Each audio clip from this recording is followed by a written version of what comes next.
महादेवी वर्मा की कालजयी कृति पथ के साथी से सूर्यकांत त्रिपाठी निराला का वाचन करना चाहता हूँ।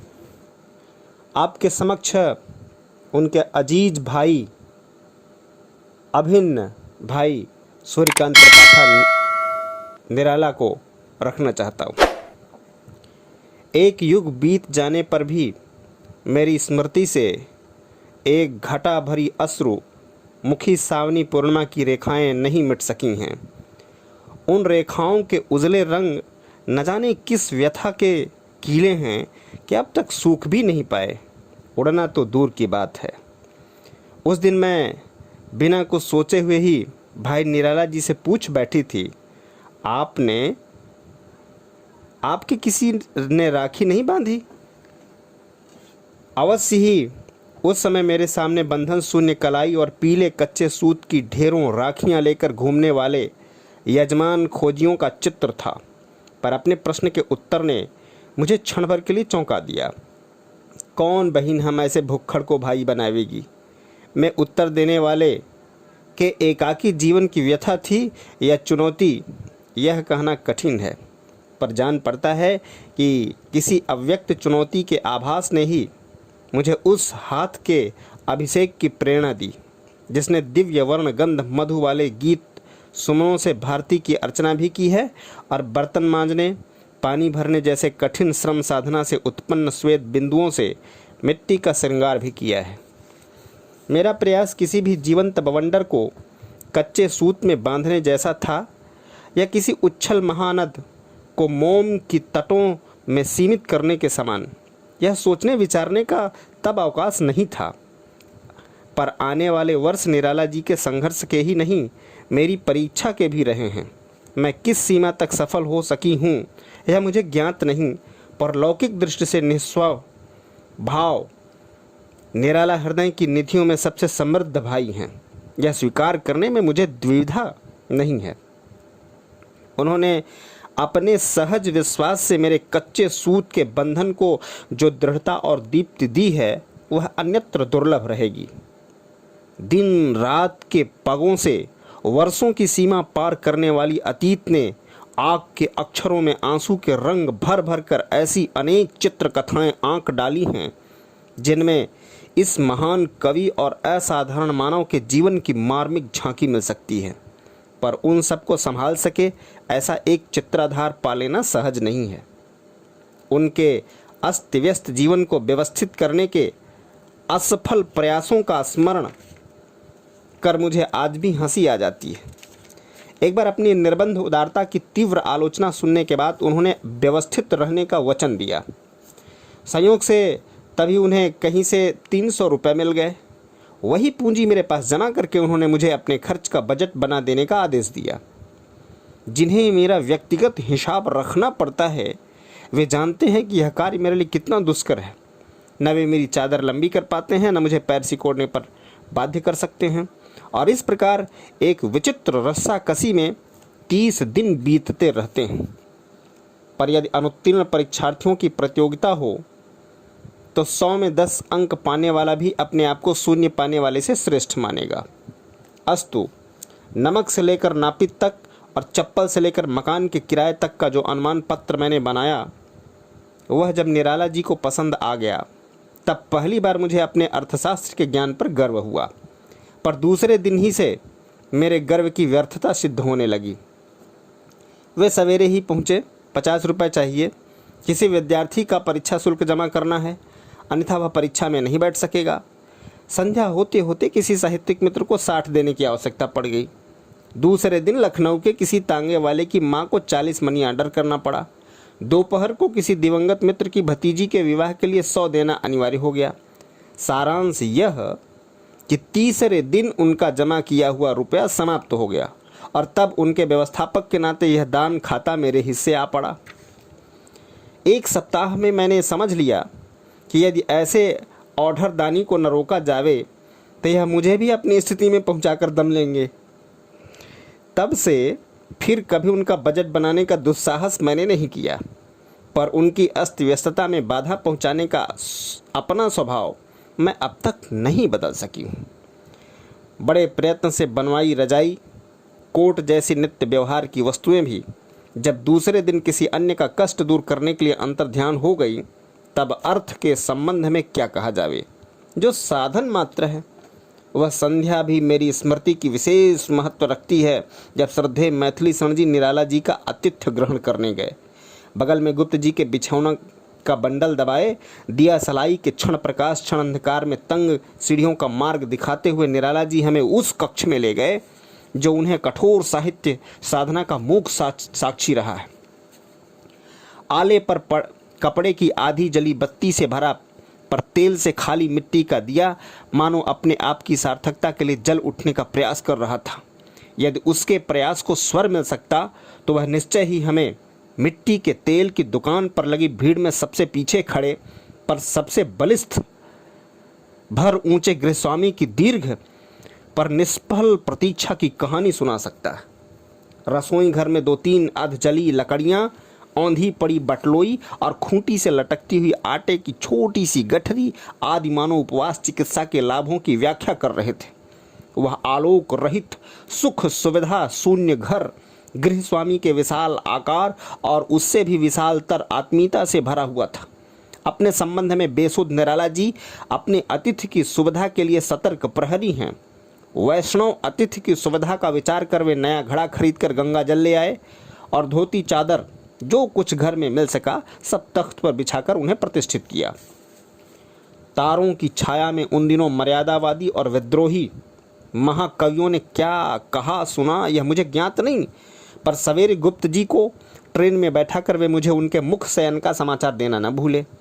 ऐसे अवसरों की कमी नहीं जब वे अकस्मात पहुंचकर कहने लगे, मेरे इक्के पर कुछ लकड़ियां, थोड़ा सा घी आदि रखवा दो, अतिथि आए हैं, घर में सामान नहीं है। उनके अतिथि यहाँ भोजन करने आ जावे, सुनकर उनकी दृष्टि में बालकों जैसा विस्मय छलक आता है। जो अपना घर समझकर आए हैं उनसे यह कैसे कहा जावे कि उन्हें भोजन के लिए दूसरे घर जाना होगा।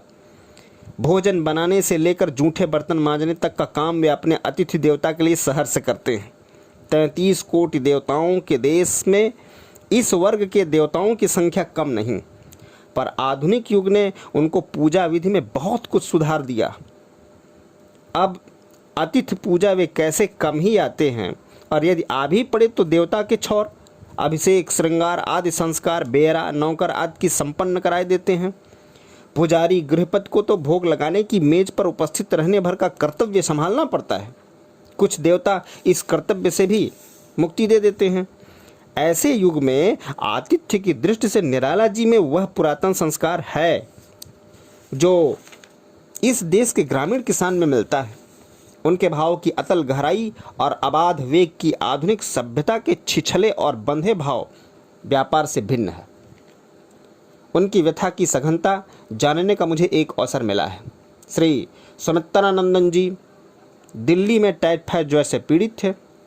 इसी बीच घटित को साधारण और अघटित को समाचार मानने वाले किसी समाचार पत्र ने उनके स्वर्गवास की झूठी खबर छाप डाली।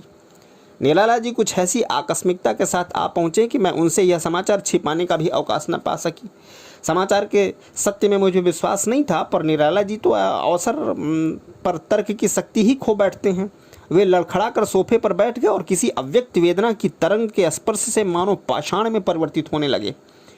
उनकी झुकी पलकों से घुटने पर चूने वाली आंसू की बूंदें बीच बीच में ऐसे चमक जाती थीं मानो प्रतिमा से झड़े जूही के फूल हों।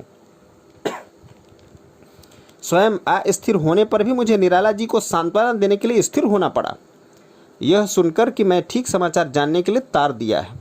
वे व्यथित प्रतीक्षा की मुद्रा में तब तक बैठे रहे जब तक रात में मेरा फाटक बंद होने का समय न आ गया। सवेरे 4 बजे ही फाटक खटखटाकर जब उन्होंने तार के उत्तर के संबंध में पूछा तब मुझे ज्ञात हुआ कि वे रात भर पार्क के खुले आकाश के नीचे ओस में भीगी धूप पर सवेरे तक प्रतीक्षा करे बैठे रहे। उनकी निस्तब्ध पीड़ा जब कुछ मुखर हो सकी तब वे इतना ही कह सके, अब हम भी गिरते हैं। पंत के साथ तो रास्ता कम अखरता था, पर अब सोचकर ही थकावट होती है। प्रायः एक स्पर्धा का तार हमारे सौहार्द के फूलों को बेंधकर उन्हें एकत्र रखता है। फूल के झड़ते या खिसकते ही काला तार मात्र रह जाता है और इसी से हमें किसी सहयोगी का विछोह अकेलेपन की तीव्र अनुभूति नहीं देता। निराला जी के सौहार्द और विरोध दोनों एक आत्मीयता के वृंत पर खिले दो फूल हैं। वे खिलकर वृंत का श्रृंगार करते हैं और झड़कर उसे अकेला और सूना कर देते हैं। मित्र का तो प्रश्न ही क्या, ऐसा कोई विरोधी भी नहीं जिसका अभाव उन्हें विकल न कर देगा। गत मई मास की लपटों में सांस लेने वाली दोपहरी भी मेरी स्मृति पर एक जलती रेखा खींच गई है। शरीर के शिथिल और मन से क्लांत निराला जी मलिन फटे अधोवस्त्र में को लपेटे और वैसा ही जीर्ण शीर्ण उत्तरी ओढ़े धूल धूसरित पैरों के साथ मेरे द्वार पर आ उपस्थित हुए। अपरा पर 2100 पुरस्कार की सूचना मिलने पर उन्होंने मुझे लिखा था कि मैं अपनी सांस्थिक मर्यादा से वह रुपया मंगवा लूं। अब वे कहने आए थे कि स्वर्गीय मुंशी नवजादिक लाल की विधवा को 50 प्रति माह के हिसाब से भेजने का प्रबंध कर दिया जावे। उक्त धन का कुछ अंश भी क्या वे अपने उपयोग में नहीं ला सकते? के उत्तर में उन्होंने उसी सरल विश्वास के साथ कहा, वह तो संकल्पित अर्थ है, अपने लिए उसका उपयोग करना अनुचित होगा।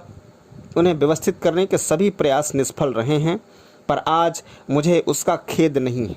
यदि वे हमारे कल्पित सांचे में समा जावें तो उनकी विशेषता ही क्या रहे।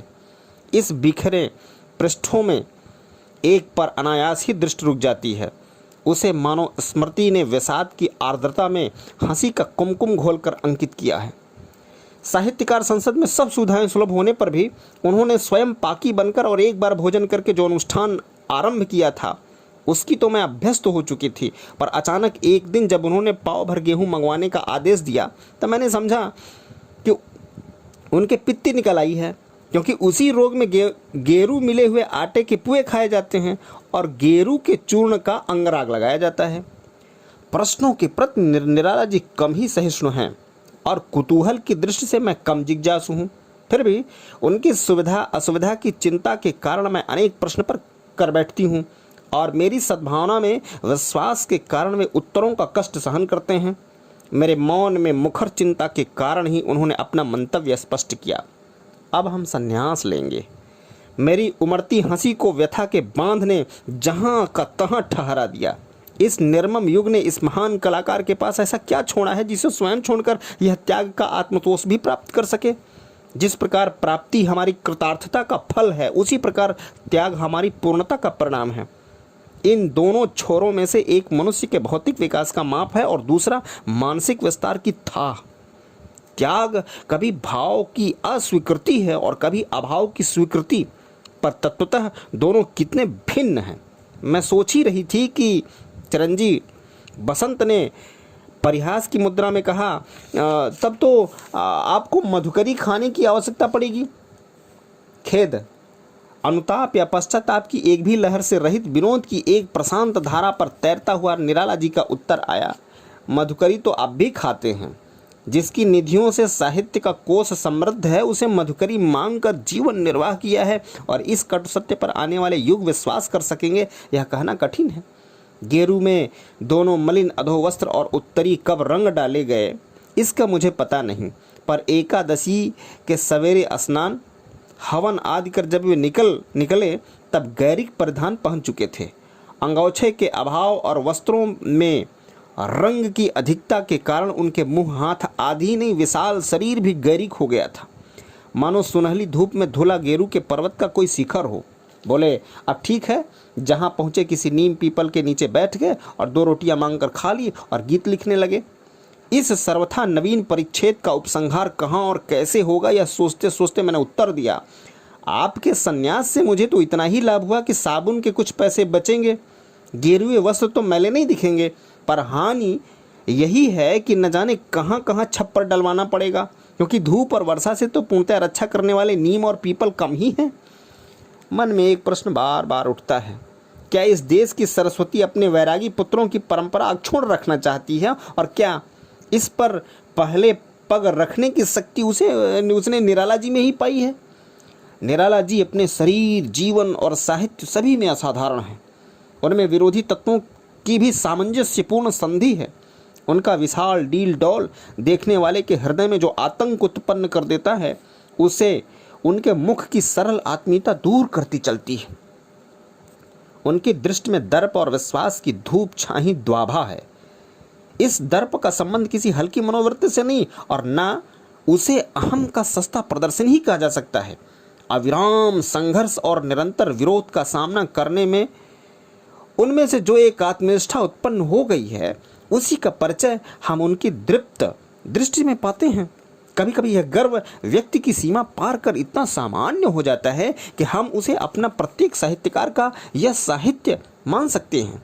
इसी से वह दुर्वह कभी नहीं का होता। जिस बड़प्पन में हमारा कुछ भाग है, हम में छोटेपन की अनुभूति नहीं उत्पन्न करता और परिणामतः उससे हमारा कभी विरोध नहीं होता। निराला जी की दृष्टि में संदेह का वह पैनापन नहीं जो दूसरे मनुष्य के व्यक्त परिचय का अविश्वास कर उसके मर्म को बेधना चाहता है। उनका दृष्टिपात उनके सहज विश्वास की वर्णमाला है। वे व्यक्ति के उसी परिचय को सत्य मानकर चलते हैं जिसे वह देना चाहता है और अंत में उस स्थिति तक पहुंच जाते हैं जहां वह सत्य के अतिरिक्त कुछ और नहीं देना चाहता। जो कलाकार हृदय के गूढ़तम भावों के विश्लेषण में समर्थ है, उसमें ऐसी सरलता लौकिक दृष्टि से चाहे विस्मय की वस्तु हो, पर कला सृष्टि के लिए यह स्वाभाविक साधन है। सत्य का मार्ग सरल है, तर्क और संदेह की चक्रदार राह से उस तक पहुंचा नहीं जा सकता। इसी से जीवन के सत्य दृष्टाओं को हम बालकों जैसा सरल विश्वासी पाते हैं। निराला जी भी इसी परिवार के सदस्य हैं। किसी अन्याय के प्रतिकार के लिए उनका हाथ लेखनी से पहले उठ सकता है अथवा लेखनी हाथ से अधिक कठोर प्रहार कर सकती है, पर उनकी आंखों की स्वच्छता किसी मलिन द्वेष में तरंगायित नहीं होती। ओठों की खींची हुई इसी रेखाओं में निश्चय की छाप है, पर उनमें क्रूरता की भंगिमा या घृणा की सिकुड़न नहीं मिल सकती। क्रूरता और कायरता में वैसा ही संबंध जैसा वृक्षों की जड़ों में अव्यक्त रस और उसके फल में स्वाद में। निराला किसी से भयभीत नहीं और अंत किसी के प्रति क्रूर होना उनके लिए संभव नहीं। उनके तीखे व्यंग की विद्युत रेखा के पीछे सद्भाव के जल से भरा बादल रहता है। घृणा का भाव मनुष्य की असमर्थता का प्रमाण है। जिसे तोड़कर हम इच्छानुसार गढ़ सकते हैं, उसके प्रति घृणा का अवकाश नहीं रहता, पर जिससे अपनी रक्षा के लिए हम सतर्क हैं, उसी की स्थिति हमारी घृणा का केंद्र बन जाती है। जो मदिरा के पात्र को तोड़कर फेंक सकता है, उसे मदिरा से घृणा की आवश्यकता ही क्या। पर जो उसे सामने रखने के लिए भी विवश है और अपने मन में उससे बचने की शक्ति भी संचित करना चाहता है, वह उसके दोषों की एक ईंट जोड़कर उस पर घृणा का काला रंग फेरकर एक दीवार खड़ी कर लेता है, जिसकी ओट में स्वयं बच सके। हमारे नरक की कल्पना के मूल में भी यही बात अपने बचाव का विवश प्रयत्न है। जहाँ संरक्षित दोष नहीं, वहाँ सुरक्षित घृणा भी संभव नहीं। विकास पथ की बाधाओं का ज्ञान ही महान विद्रोहियों को कर्म की प्रेरणा देता है। क्रोध को संचित कर, द्वेष को अस्थायी बनाकर, घृणा में बदलकर लंबे क्रय तक वे ठहर नहीं सकते, और ठहरे भी तो घृणा की निष्क्रियता उन्हें निष्क्रिय बनाकर पथभ्रष्ट कर देगी। निराला जी विचार से क्रांतिदर्शी और आचरण से क्रांतिकारी हैं। वे उस झंझा के समान हैं जो हल्की वस्तुओं के साथ भारी वस्तुओं को भी उड़ा ले जाती है। उस मंद समीर जैसे नहीं जो सुगंध न मिले तो दुर्गंध का बार भी ढोता फिरता है। जिसे वे उपयोगी नहीं मानते, उसके प्रति उसका किंचित मात्र भी मोह नहीं है, चाहे तोड़ने योग्य वस्तुओं के साथ रक्षा के योग्य वस्तुएं भी नष्ट हो जाएं। उनका मार्ग चाहे ऐसे भग्नावशेषों से भर गया हो जिनके पुनर्निर्माण में समय लगेगा, पर ऐसी अडिग शिलाएं नहीं हैं जिनको देख देख कर उनके निष्फल क्रोध में दांत पीसना पड़े या निराश पराजय में आहें भरना पड़े। मनुष्य की संचय वृत्ति ऐसी ही है कि वह अपने उपयोगहीन वस्तुओं को भी संग्रहित रखना चाहता है। इसी स्वभाव के कारण बहुत सी रूढ़ियाँ भी उनके जीवन के अभाव को भर देती हैं। विद्रोह स्वभावगत होने के कारण निराला जी के लिए ऐसी रूढ़ियों पर प्रहार करना जितना प्रयासहीन होता है, उतना ही कौतुक का कारण। दूसरों की बद्धमूल धारणाओं पर आघात कर उनकी खिजलाहट पर वे ऐसे ही प्रसन्न होते हैं जैसे होली के दिन कोई नटखट लड़का जिसने किसी की 3 पैर की कुर्सी के साथ किसी के सर्वार्थपूर्ण चारपाई, किसी की टूटी तिपाई के साथ किसी की नई चौकी होलिका में स्वाहा कर डाली हो। उनका विरोध द्वेष मूलक नहीं, पर चोट कठिन होती है। इसके अतिरिक्त उनके संकल्प और कार्य के बीच में ऐसी प्रत्यक्ष कड़ियां नहीं रहती जो संकल्प के औचित्य और कर्म के सौंदर्य की व्याख्या कर सकें। उन्हें समझने के लिए जिस मात्रा में बौद्धिकता चाहिए उसी मात्रा में हृदय की संवेदनशीलता अपेक्षित रहती है। ऐसा संतुलन सुलभ न होने के कारण उन्हें पूर्णता में समझने वाले विरले मिलते हैं। ऐसे दो व्यक्ति सब जगह मिल सकते हैं, जिनमें एक उनकी नम्र उदारता की प्रशंसा करते नहीं थकता और दूसरा उनके उद्धत व्यवहार की निंदा करते नहीं थकता। जो अपनी चोट के पार नहीं देख पाते वे उनके निकट पहुंच ही नहीं सकते। अतः उनके विद्रोह की असफलता प्रमाणित करने के लिए उनके चरित्र की उजली रेखाओं पर काली तूली फेरकर प्रतिशोध लेते रहते हैं। निराला जी के संबंध में फैली हुई भ्रांत किंवदंतियां इसी निम्न वृत्ति के संबंध रखती हैं। मनुष्य जात की नासमझी का इतिहास क्रूर और लंबा है। प्रायः सभी युगों में मनुष्य ने अपने में श्रेष्ठतम पर समझ में न आने वाले व्यक्ति को छांट कर, कभी उसे विष देकर, कभी सूली पर चढ़ाकर और कभी गोली का लक्ष्य बनाकर अपनी बर्बर मूर्खता के इतिहास में नए पृष्ठ जोड़े हैं। प्रकृति और चेतना न जाने कितने निष्फल प्रयोगों के उपरांत ऐसे मनुष्य का सृजन कर पाती है जो स्रष्टाओं से श्रेष्ठ हो, पर उसके सजाती ऐसे अनुभव सृजन को नष्ट करने के लिए उससे बड़ा कारण खोजने की भी आवश्यकता नहीं समझते कि वह उनकी समझ से परे हैं और अथवा उसका सत्य इनकी भ्रांतियों से मेल नहीं खाता। निराला जी अपने युग की विशिष्ट प्रतिभा हैं, अतः उन्हें अपने युग का अभिशाप झेलना पड़े तो आश्चर्य नहीं। उनके जीवन के चारों ओर परिवार का वह लौहसार घेरा नहीं है जो व्यक्तिगत विशेषताओं पर चोट भी करता है और बाहर की चोटों के लिए ढाल भी बन जाता है। उनके निकट माता, बहन, भाई आदि के कोमल साहचर्य के अभाव का नाम भी शैशव रहा है। जीवन का बसंत भी उनके लिए पत्नी वियोग का पतझड़ बन गया है। आर्थिक कारणों ने उन्हें अपने मातृहीन संतान के प्रति कर्तव्य निर्वाह की सुविधा भी नहीं दी थी। पुत्री के अंतिम क्षणों में वे निरुपाय दर्शक रहे और पुत्र को उचित शिक्षा से वंचित रखने के कारण उसकी उपेक्षा के पात्र बने। अपनी प्रतिकूल परिस्थितियों से उन्होंने कभी ऐसी हार नहीं मानी जिसे सह्य बनाने के लिए हम समझौता कहते हैं। स्वभाव से उन्हें हम निश्चल वीरता मिली है जो अपने बचाव के प्रयत्न को भी कायरता की संज्ञा देती है। उनकी वीरता राजनीतिक कुशलता नहीं, वह तो साहित्य की एक निष्ठता का पर्याय है। छल के व्यूह में छिपकर लक्ष्य तक पहुंचने को साहित्य लक्ष्य प्राप्ति नहीं मानता। जो अपने पथ की सगी प्रत्यक्ष अप्रत्यक्ष बाधाओं को चुनौती देता हुआ, सभी आघातों को हृदय पर झेलता हुआ लक्ष्य तक पहुंचता है, उसी को युग सृष्टा साहित्यकार कह सकते हैं। निराला जी ऐसे ही विद्रोही साहित्यकार हैं जिन अनुभवों के दर्शन का विष साधारण मनुष्य की आत्मा को मूर्छित करके उसके सारे जीवन को विषाक्त बना देता है। उसी से उन्होंने सतत जागरूकता और मानवता का अमृत प्राप्त किया है। किसी की व्यर्थ व्यथा इतनी हल्की नहीं जो उनके हृदय में गंभीर प्रतिध्वनि जगाती, किसी की आवश्यकता इतनी छोटी नहीं जो उन्हें सर्वस्व दान की प्रेरणा नहीं देती। अर्थ की जिस शिला पर हमारे युग के न जाने कितने साधकों की साधन तरियां चूर चूर हो चुकी हैं, उसी से वे अपने अदम्य वेग में पार कर आए हैं। उनके जीवन पर उस संघर्ष के जो आघात हैं वे उनकी हार की नहीं शक्ति के प्रमाण हैं। उनकी कठोर श्रम, गंभीर दर्शन और सजग कला की त्रिवेणी न अछोर मरु में सूखती है, न अकल समुद्र में अस्तित्व खोती है।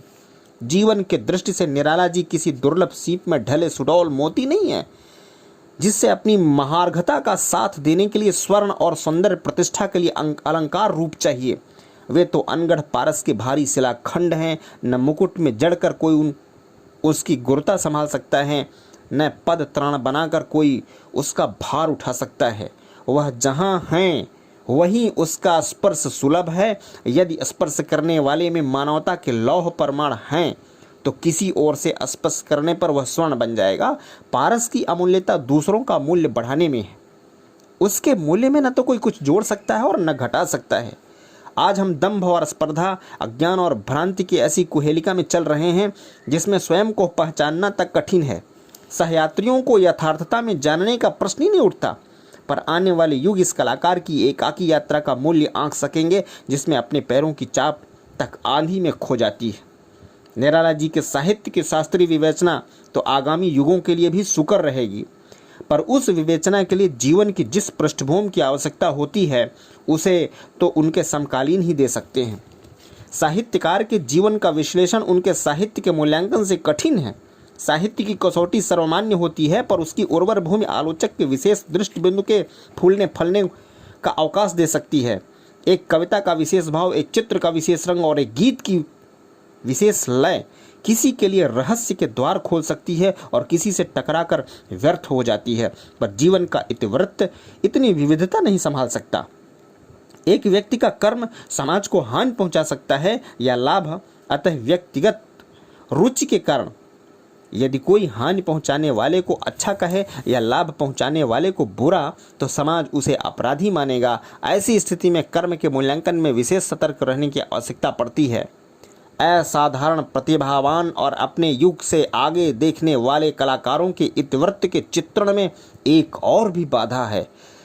जब उनके समान धर्मी उनके जीवन का मूल्यांकन करते हैं, तब कभी तो स्पर्धा उनकी तुला को ऊंचा नीचा करती है और कभी अपनी विशेषताओं का मोह उन्हें सहयोगियों में अपनी प्रतिकृति देखने के लिए विवश कर देता है। जब छोटे व्यक्तित्व वाले किसी असाधारण व्यक्तित्व की व्याख्या करने चलते हैं, तब कभी तो उनकी लघुता उसे घेर नहीं पाती और कभी उसकी तीव्र आलोक में अपने अहम को उद्भाषित कर लेने की दुर्बलता उन्हें घेर लेती है। इस प्रकार महान कलाकारों के यथार्थ चित्र बहुल हों तो विस्मय की बात नहीं।